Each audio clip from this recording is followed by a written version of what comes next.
हाँ जी दरवेश भाजी की हाल चाल है? ठीक हो, राजी हो? शुक्र है राणा साहब।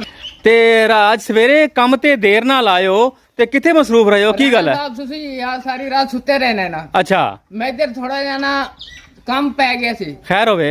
मैं बार्डर तो टुर गया सी। ओहो हो अच्छा बार्डर ते? हाँ जी खैर होवे, बार्डर ते कादे लिए टुर गया तो? मैं इधर थोड़ा काम आया उन्हें कहा बादशाह आ जाओ थोड़ा सानू टाइम दे दो। अच्छा ते उथे ना मैं मिसाइल कर करके ना फौजी नु देंदा रहा। की कर करके देंदे रहे हो? मिसाइल की करके देंदे रहे बज़ैला नु? साफ करके ना कपड़े नाल अच्छी तरह। अच्छा मैं के किते मिस ना हो जान। अच्छा ते मैं उन्हां नु आखे चलाई जाओ तो मैं साफ साफ कर दिती जाना मिसाइल। अच्छा उन्हें फिर राती मिसाइल चलांदे रहे हो तुसी? हाँ जी उथे मैं साफ कर करके देंदा रहा। फिर की बनया है? फिर इंडिया ने उन्हें फटे जाग देते आए तबाह कर देता इंडिया ने। Very good. अच्छा है, मैं आखा भी आज दरवेश थक्या थक्या लगदा हाँ है। जी उथे मेरा ड्यूटी लग गई सी। हाँ जी। ड्यूटी लग गई हाँ सी। जी बड़ा काम कीता फिर राती है? बड़ा काम सी। फिर इंडिया हैगा जी। हाँ जी हाँ ये फिर सवेरे में खबरां सुने हाँ हैं जी। इंडिया इतबाही लाती है। दवाई ला देती ਇਹਦਾ मतलब है दरवेश ने फिर काम कीता है राती बड़ा काम करके फौजियां ਦੇ ਨਾਲ ਰਲ ਕੇ ਕੰਮ ਕੀਤਾ हाँ है जी ताकि वाह मारी है। ताकि वाह हमारे कपड़ा चमक चमक के ना दे इंडिया ने तबाह ला दे। वेरी गुड दरवेशा वेरी गुड। दरवेश ने बड़ा काम कीता है भाई।